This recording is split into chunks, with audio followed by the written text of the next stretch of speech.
that's something that a lot of brands are getting wrong, is they're just putting so much focus into the campaign. Here's why you should never go So hiking they have without to a add bandana. a Most second commonly material used that for is sun less protection, waterproof bandanas are on the extremely exterior. lightweight and packable. Do you feel like educational-based content optimizes for trust in an easier way or a more efficient way than something emotionally compelling? It's kind of got to do both though too, right? A good piece of educational content like should have an emotional element to it, because there should be like a personality to this content that makes consumers stick around. Simply like grab attention, keep attention, and have that payoff. It is kind of surprising to me that some brands still see social in its infancy, when you can purchase on social, again, connect to consumers and stay top of mind so that you can close purchase when consumers are ready to buy.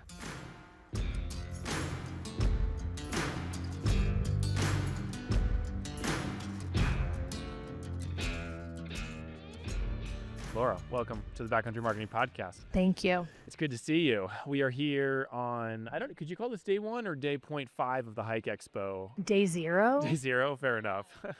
Setup day. Yeah, setup day. So for those of you who are watching the show on YouTube, you will see a somewhat empty background behind us over the next 2 days. We'll see it fill up. But we're here in Colorado, and I was just telling you, we have done maybe 7 episodes in person out of the 220 plus. So the fact that you're 3D right now is, this is going to be fun. I feel so honored. So Laura, we're going to be talking about the value of social media.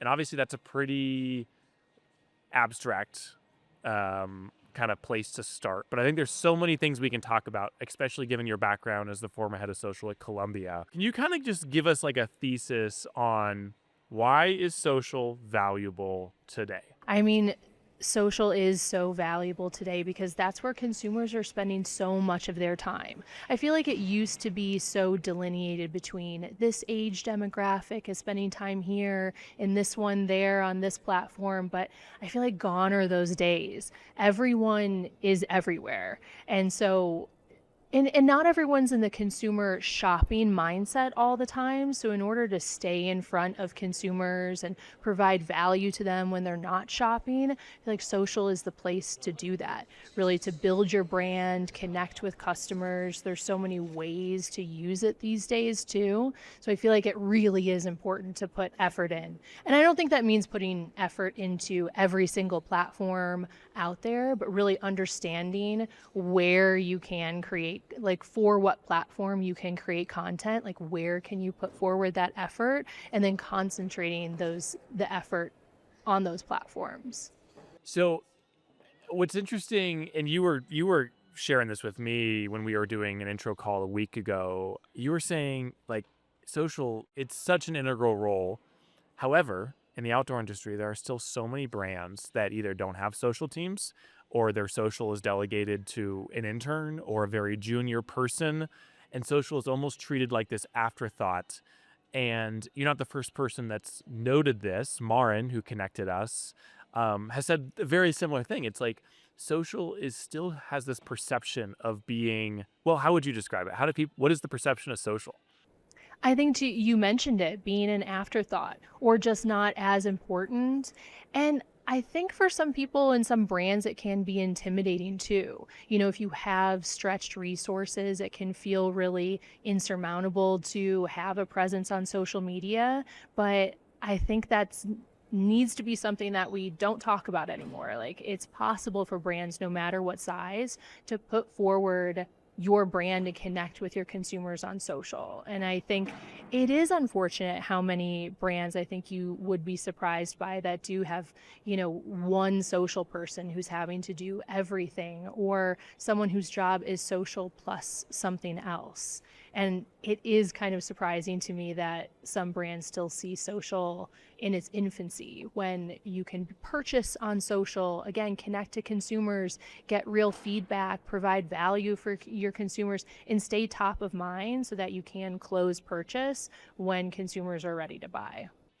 So 2 hours ago, you've wrapped up a presentation for the event here, and your whole thesis was building a durable audience through a creator ecosystem via social.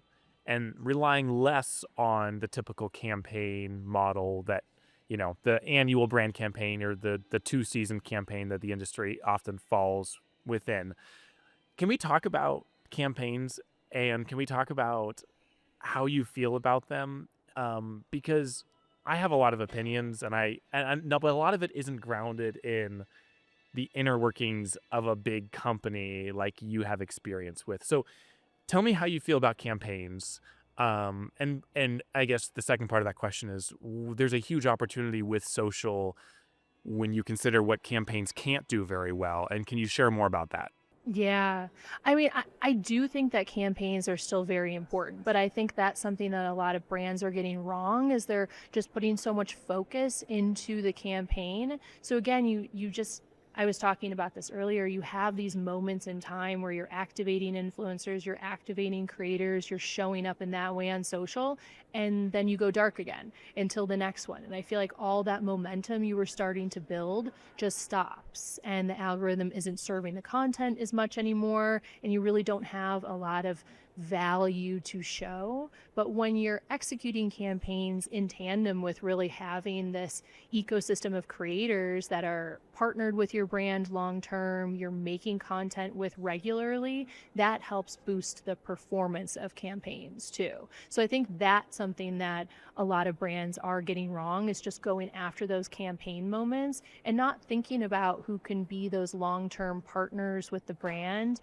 and on top of that, how they're going to have content always on and having touch points with consumers regularly on social. So can I share with you my thoughts, and then I want to hear you either, pick it apart or share what you think. So I'm not anti-campaign by any means, but my observation about the industry is that we are fortunate to work in an industry where our customers, when they're not outside, they're thinking about being outside. Therefore, the attention is they're already looking for content from the outdoors. And I mean, that's why we have, all the creators that exist out there producing great content. There's a huge appetite for it. I think brands sometimes abuse that assumption of attention and don't create content that's of value. But the second part of that is we have this opportunity to create like value-led entertainment or education or whatever, like anything that the audience wants to actually click on and watch. We have this ability to do it because they're looking for hiking content or rock climbing content when they're not hiking or climbing. That's a huge opportunity that pick any other industry, and like they don't have that luxury.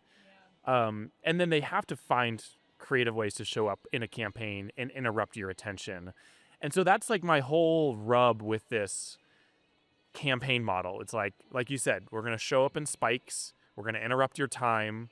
We're not really going to give you any value, but there's so much more you know what I'm saying? Like there's so much more out there that could be done. Yeah, I mean, the hope is that you are delivering value in those campaign Theoretically. moments. Yeah, theoretically. And I think that goes into having trust in those partners that you're working with. I think I definitely learned this during my time at Columbia, years ago when we would work with influencers and, make sure you say this, make sure you're showing the product in that way. And that really wasn't delivering value to consumers, because then we were being too prescriptive about how this content should show up to followers who aren't our followers. So I think when you're really vetting and having auditions basically with influencers, you can put more trust into the content they're creating, that these larger campaign moments, that partner is going to make content that does provide value to their followers. Because I agree, a lot of it can just be throwaway and not value driven. I don't know if this is an archaic word, but I still like the word edutainment when we're talking about content, because I feel like it's in the name and it's so simple. Like content should be educational and entertaining. And when you talk about educational, it doesn't have to always be so hard hitting, but that speaks to the fact that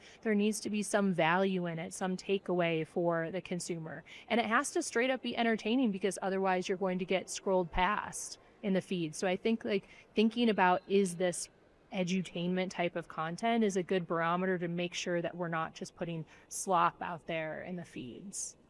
When you were brought in to Columbia, how did you get brought in, and what was your initial objective joining the company? Yeah, I got brought in to help build, actually, just to build the Own Social and influencer practice. So, Own Social sat with the paid media team, and there was an opportunity, like that is too much for one channel to be all of those things. So there was an opportunity to really consider our presence on Own Social, and then how are we working with influencers, because it really was the infancy days of partnering with influencers.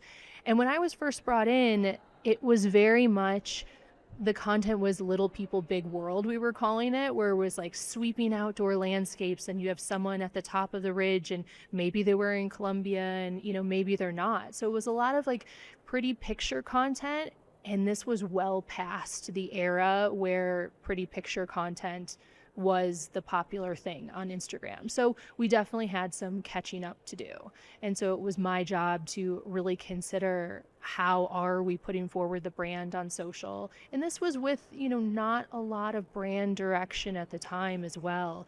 Gert Boyle had recently passed away before I was brought in, and there was a little like, who are we speaking to? What does the brand stand for? So I took that as an opportunity to build out my team and work with that team to understand, like, what do people want to see from Columbia and from outdoor brands in general on social? And that was kind of our North Star in how we were considering building out content and what partners we were working with too. And did you just start trying to answer that question? Did you do a bunch of research? Did you just start testing and creating and then analyzing, a mix of the both? Yeah, it was a lot of testing and analyzing, really putting out content that we thought was right as a team. Like, it felt social first, it felt reflective of the brand. It was, talking about new products and technology, and then just seeing how consumers were responding. And I feel like we were getting ideas in a lot of different places too. Like, I'll never forget, we activated around International Women's Day, which was a big brand moment. So it was a pretty big machine in that moment, but there were a couple of speakers that we had partnered with, and someone who was talking about plus size clothing in the outdoor industry. And there were a lot of commenters talking about how, they need help finding plus size clothing, especially for cold weather product. And so that actually generated a whole influencer campaign that we activated, spotlighting the great amount of plus size and extended size clothing that Columbia has to offer. So we kind of got ideas from everywhere, and then would just see how it performed, and then decide if it's something that we wanted to do again. And that was like filling in the gaps between these marketing moments too. I would say in the first few years of my time at Columbia, it was very much following the marketing calendar, but finding those opportunities where we could fly under the radar and do our own thing that felt social friendly, that felt social first, and a lot of times was resonating with consumers and wasn't like a big marketing moment. By big marketing moment, you mean like a overly polished brand campaign Yeah, piece? like a new technology launch or a new Yeah. product Okay. launch, but it's Mental Health Awareness Month. What can we do about this? Looking for those moments where, again, we could kind of fly under the radar because executives weren't really focused on social at that point, and start to have the brand show up in a different way to make it more socially relevant. Because I think too, if you looked at Columbia at that time too, this was, gosh, when did I start? 2020. So if you looked in 2020 at the brand and the follower count compared to brands like North Face and Patagonia, it was seemingly very far behind. And now we know, follower count doesn't matter as much anymore these days, but there was a lot of catching up to do. So those first few years, it was really about trying to put forward a social first practice. So I can only imagine you step into this with, as you said, little brand direction, and you're trying to figure out, how do we turn these social channels into something that's relevant and interesting? And I would assume there was a lot of moments where you were like, what on earth do we do? Was like what Where are we going to get content, or do we really have to post about this? And yeah. so like what was a framework or like a guiding north star for you and your team that you would use as you were trying to figure that out? Because I think like that's got to be really hard to do. And I see folks like when we work with clients, the feedback we get is sometimes is like, oh, we feel like everything has to end up on social, even if it isn't. Like that comes from the higher up. How do you navigate what ends up on social, and what do we even begin to think about what ends up on social? Like, Yeah, good question. I think, there wasn't a lot of basically everything did end up needing to be posted on social. I think there wasn't a lot of conversation about, being able to say no to things. I think there was less of that in the beginning. And then because the channel was so new, there wasn't value really proven from it yet. So when you talk about my later years at Columbia, it was a different story. But in the beginning, it was, okay, we know this has to be posted on social. What sort of change can we affect with that? And I think one specific example is really trying to get smarter about getting social first content, and especially like internal conversations about that. We started developing decks, like educating the creatives and the production teams about what social first content looks like. What do people want to see? And that was going back to my agency days, where a lot of times that was my role, is educating creatives internally about where social is, what you can do on these platforms. And again, like what content is resonating with followers and just consumers in general. So we like took it back to 101. Let's talk about social content. Let's bring in the apps too. Let's bring in the vendors. Let's bring in TikTok. Let's bring in Instagram. So many presentations of like, this is the type of content you should be making as a brand to have it show up social first and be value driven. So education layer was extremely important in those first few years. if you had to provide a simple framework for a social team when trying to decide, like, what do we produce, what do we put out there, what would you give them if you could give them something to kind of keep in the back of their mind? Yeah.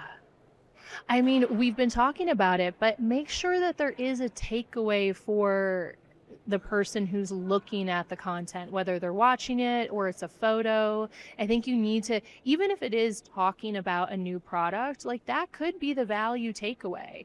But then, and also making sure that it's social first too. So, I mean, simply like grab attention, keep attention, and have that payoff. So I already talked about the payoff, but how are you grabbing attention in the feed? Like, you can't just guarantee that people are going to look at your content. So grabbing that attention and then keeping attention throughout too. So if it is a video, like what are the interesting moments where you're keeping people tuned in? And then finally, like, what is that value takeaway? And I think that's something that you can coach to whoever you're partnering with. Like if your team is not making the content or you have to partner with someone else in your marketing organization, like that's a simple framework that you can start to educate them on so that you're getting back content that's going to work on own social. It's really easy to say provide value in these channels. What does that even, how do you define what value? What is the threshold from when a piece of content is unvaluable to when it becomes valuable? Oh, that's an interesting way of thinking about it.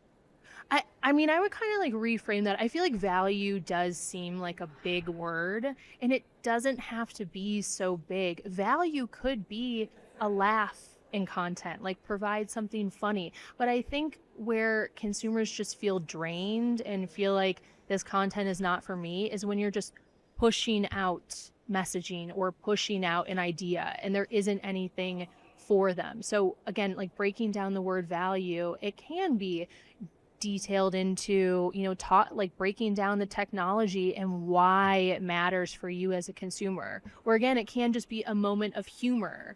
It can be a simple tip. Like it doesn't have to be such a complicated, really big piece of content. It can be small, but I think just having that as like a pressure test to make sure this piece of content is not just us pushing something out. Like, is there something for consumers to take away? And I think like that can be a scale. It can be something really small, and it can be something really big, like an entire travel guide to XYZ location. Obviously, there's like there's so many different types of pieces of content that a brand could create or produce and put out on social. What were some of the pieces or styles that would consistently work really hard when you were at Columbia? Tight crops of footwear. That might be surprising, but gosh, in the over 5 years that I worked at Columbia, that was a no-brainer. Something Wait, about so tell me like a picture. like a great shoe. Okay. A great shoe and great photography of it. A nice tight crop of a cool looking shoe Really? in a great colorway often generated a lot of engagement. Yeah. And that was often like likes and comments and things, sometimes shares and saves. But if you want to talk about generating likes, tight crops of footwear. So what's the insight there for people who are listening? Like, why shoes? Well, I think like what the bigger picture is of it is like you're taking up a whole frame. So oftentimes like it's helpful to think about your phone, like your phone is the canvas. So when your piece of content appears, what's the impression that consumers are getting? And a lot of times like face tight crops of faces work. Like if you're talking, a lot of people are doing talk to camera these days, and the way that they're framing themselves on camera can be really impactful because it's very like disruptive when you're scrolling the feed. So I think that's where a tight crop of footwear, it's like a tight shot, especially if it's an interesting colorway too, and there's like movement to it as well, that can be really disruptive and it fills the entire phone screen. So that's something that can help like get attention too. Interesting. What's the type of piece of content that you would in never in 1,000 years publish? Not vertical video. Please, only vertical video. I feel like yes, you can make a case to put horizontal video if you're You've seen some of it that works well, though, right? Yeah, but I feel like it's rare, Sure. you know? I feel like And Satisfy. I've seen them do it, and it works. okay. Yeah, I But feel like I'm- it's few and far between, and Okay. I can't, in good conscience, say that you should be posting horizontal video for most brands. You really need to think about getting vertical done right, and that should be table stakes these days. So I'm not saying that I haven't had to post horizontal video, but you know, every time I cringe when it's like, this is all we have. Okay, like we need to think differently about this next time. Okay, good to know. Never send Laura a 16:9 image. Do you feel like people come to social for an escape or for depth? I think, unfortunately, because this is where it gets complicated, it's all things these days. I think we have our preferred platforms. You know, I don't think people are like monogamous with just one platform. I think we're going to different places. So I think people are going for research to some platforms. Sometimes they're in that mindset. Sometimes they are going for entertainment or, you know, to learn something new. So unfortunately, I think it is all things, and that's where I think you do have to have content that like meets consumers where they are. But I think that's the great thing about platforms these days too, especially TikTok and YouTube was the leader in this, and now Instagram. Like it can be such a powerful search tool that your brand content can truly like intercept these searches that consumers are looking for specific things, and then you're getting a nice moment to deliver hopefully value-driven content to that consumer. So if you had to look at 3 buckets of content, educational, visually appealing, whatever that means, it's, you know, visually sticky and grabs your attention visually, or content that is emotionally compelling and resonates with a segment of your audience. If you had to guess which one of those 3 would land harder. And add to your point about your speech earlier, optimize for trust. Yeah, and optimizing for trust too. Yeah, I think it's going to be a lot of that educational type of content is going to be hardworking. I think Like, it's all about scaling content too. I feel like, depending upon the resources you have, it's helpful to like lean into one or two categories of content you can do really well before you think about expanding into other categories as well. I'm even thinking about like trend-based content and like keeping up with like what like the trending sounds and actions are on social. Like that's something to get into, to scale into when you feel like you've done your baseline content really well. So I think like getting that value driven content done well, that is like not just pushing out messaging to consumers, but you're really giving them something to save, share, like come back to, like that's going to be really helpful, and then you can scale from there. Do you feel like educational based content is optimizes for trust in an easier way or a more efficient way than something emotionally compelling? It's kind of got to do both though too, right? Like Okay, because tell me a, more. a good piece of educational content like should have an emotional element to it, because there should be like a personality to this content that makes consumers stick around. That's why I feel like I don't love talking about just educational. Like that's why I like the word edutainment, because it's educational, but it has that entertainment factor to it as well. So it has a personality to it. It grabs consumers' attention, hopefully gets them sticking around. It shows you more of who the brand is, what they stand for, like giving consumers an opportunity to start to build trust, or like a trust marker from like feeling a connection to your brand. Because a lot of times, like especially in the outdoors industry, the logos and the brands that you're wearing tell a little bit about you and your personality. And so when as a brand you're showing up with a personality, like it's kind of easy to show up without a personality, but when you're showing up with a personality, that gives consumers something to latch on to. So again, not everyone's in the shopping mindset all the time, but when you can like have that connected relationship with consumers, your brand is far more likely going to be considered and probably purchased when they're ready to buy their next rain jacket or hiking shoes. Yeah, so you opened up another can of worms. Personality as a brand on social. Marin spoke to the quote unquote unhinged social media manager, like the Wendy's account. In my perspective, I feel like one of the elements that contributes to the sea of sameness that we see is a lack of point of view, otherwise known as a personality. Another way to think of that is like, does your brand have a character, and what is that caricature of your brand, and then how do they show up in different situations?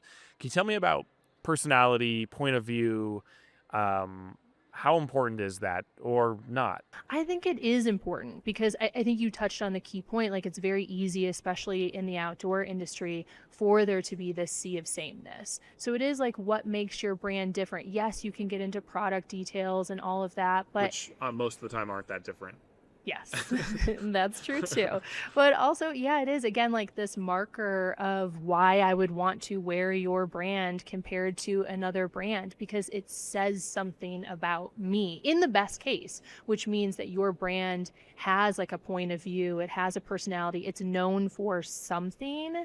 And I feel like that can be really hard to develop, but I do feel like it's really critical work, because especially when you don't have that point of view or that personality, and you might be thinking, well, I'm an outdoors brand, I can jump onto this trend and we have this perspective. A lot of times it's just going to fall flat, because the space is so flooded that it's so much harder to break through. I feel like that was really a learning that we had at Columbia, and my team is, there isn't this monoculture on social with trends anymore, but there is like deep subculture and deep niche, and there are the audiences for that. So when you deeply know like who your brand is, how you want to show up, how you talk, it makes it easier to understand like what trends make sense for you. How can you like have fun and show your personality on social and start to break through, because it should feel distinctive, because it's ownable for just you. I was writing down ideas as you were presenting, because I was thinking about like brand storytelling type projects. Typically, they're short to long form documentaries, featuring ambassadors and athletes. And like I'd say like 50% of our business and like our capacity is focused on those types of projects. But I'm really and it's something that we've been doing lately is helping with distribution and the campaigns around those types of content. And you were talking about, your creator ecosystem model. And I was like, and you were talking about the different phases. And I was like, you could do the same thing for like brand storytelling projects. Like phase one or level one is the hero asset. Level two is like all the supporting media that supports that asset. Maybe level three is then a whole bunch of creators who are contributing content within the same theme of that larger piece of content, but they're driving awareness to the film. They're, to your point, as you brought up, they're building that trust, they're building that community, and they're bringing that to the brand and then bringing it back to the hero content. It seems like a really compelling campaign model for brand storytelling. Yes, 100%. Yeah, the ecosystem idea and like it can be translated to campaign, as you were talking about. I feel like that gets me really energized because it can be so frustrating when you have a long form piece of content and all you kind of receive out of that, especially being someone who works in social, is cut downs. And I'm like, well, okay, a cut down might help to drive to the long form, but where's like the bespoke content here? Like, so that's where I feel like it's really important. And I don't know that this is always happening in marketing departments because people are so focused on their channels. But going back to that integrated model, and if you have a campaign that's coming up, where is that campaign intending to show up and what do we want it to do in these places? Because the same piece of content that's made for social is likely not going to work in store too. So if you understand where the distribution places are and what those channels need from content, you can come up with like that entire spider web working from that campaign idea that's going to get the cut downs or the bespoke and the unique pieces of content that's going to make that idea work hard, like the campaign itself work harder. But that upfront planning is often not happening. And so you end up You gotta start downstream. there. Yeah, you have to start there with the integrated planning to begin with and really talking to channels like what's performing, what kind of content do I need?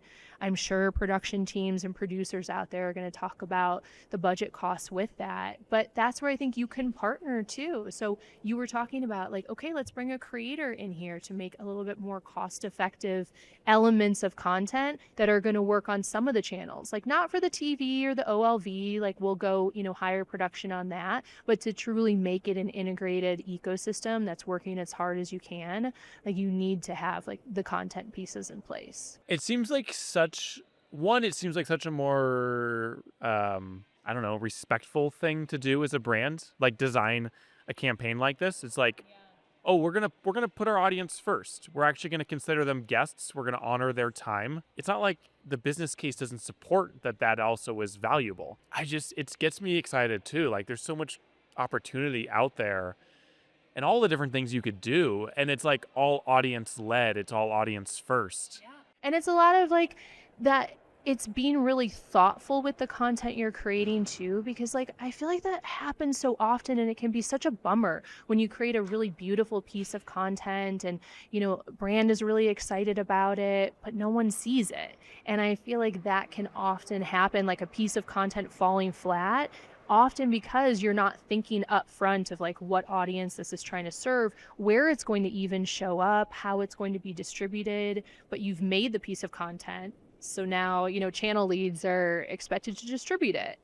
I think that upfront work in those conversations can help make stronger content that's actually going to perform and be working really hard. So you're showing payoff for your investment when you do that upfront planning.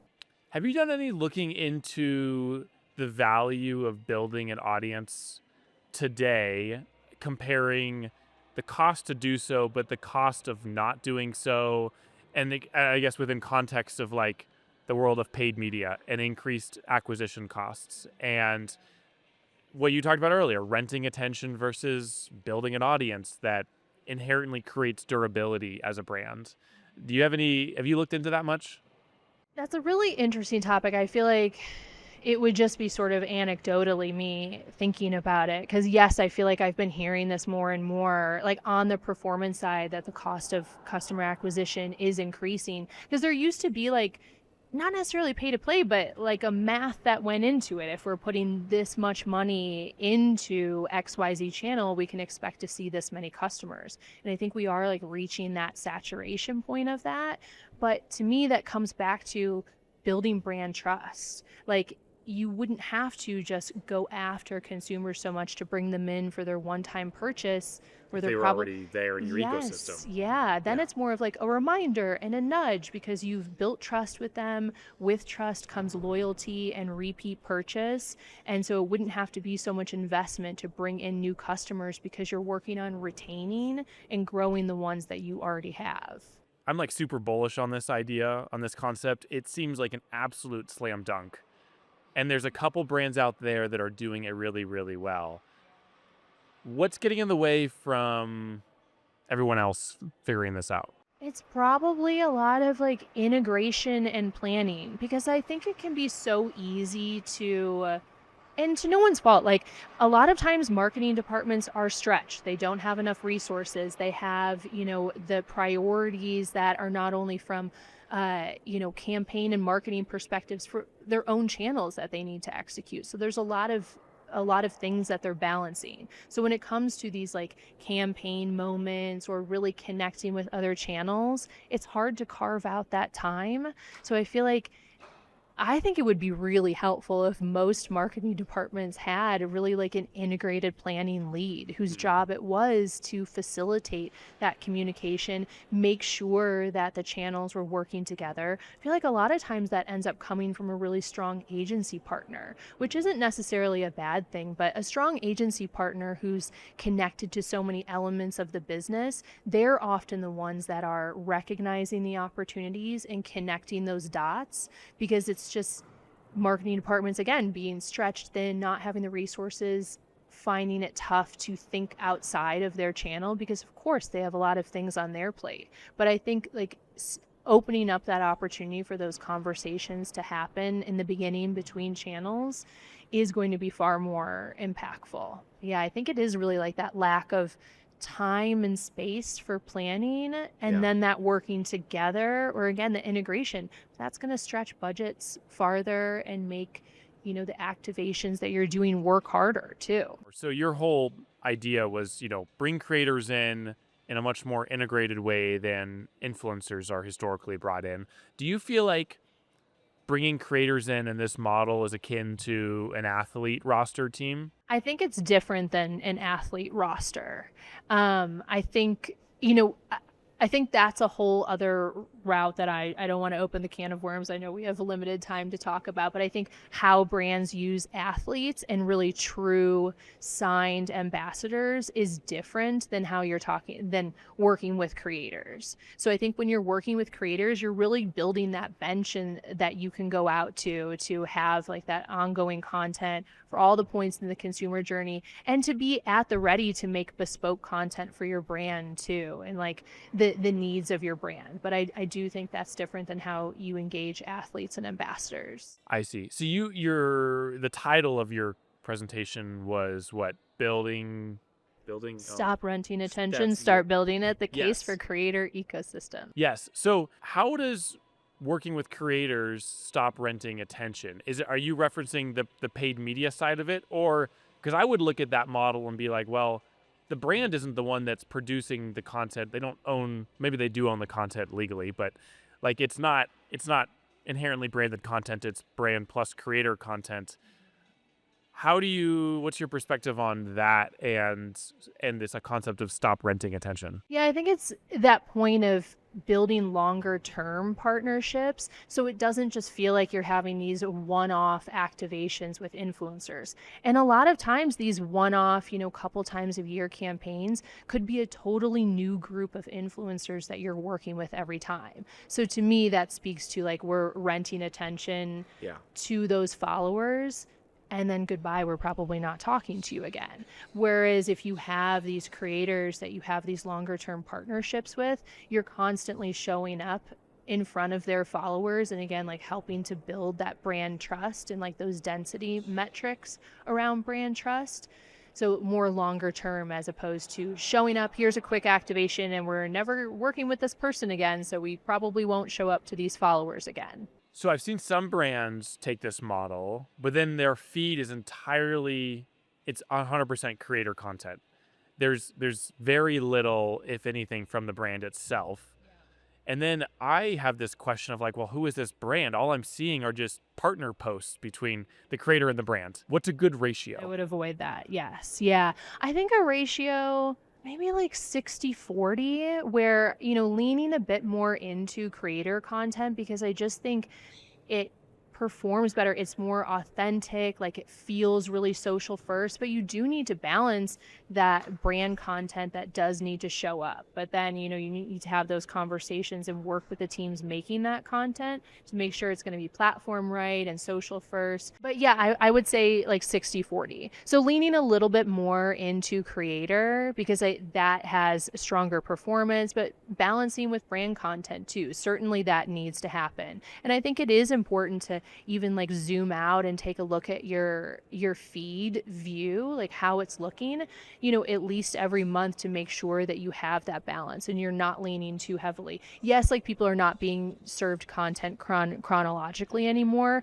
but I think that's just a helpful view to make sure that you're not leaning too much into brand content without having like more of that social first, like authenticity driving content in your feed as well. So the loudspeaker just turned on. You've been paged. You have to go do a closing panel discussion. So let's wrap up here so you can get out of here. Summarize it for us. What is the value of social? Then we'll cut. Yeah, value of social. It's an opportunity to connect with your consumers. Like they are there on social. So if you're not showing up as as your brand, you're leaving a lot on the table. So much as social is so much of people's lives these days. And I would even go so far to say in most marketing departments, whether people realize it or not, social sits at the center of a lot of activations. There's going to be a social execution on most things. So if you're not putting focus and thinking about how you can thoughtfully show up, then you're really minimizing the opportunity for your brand in that space. Amazing. Laura, thanks for the time. Yeah, thank you. This was so fun. This was a lot of fun. Yeah, I'm glad we could do this. We'll have to do a second version, second Cool. episode, and dive deeper. I'm down. Um, I know, I feel like we left a lot of spider webs, but good Yeah. thought starters Yeah. for people. Well, Good thank you. things to noodle on. Thank you for the time. Yeah, thank you. I hope you have a great rest of your day. Thank you. You too.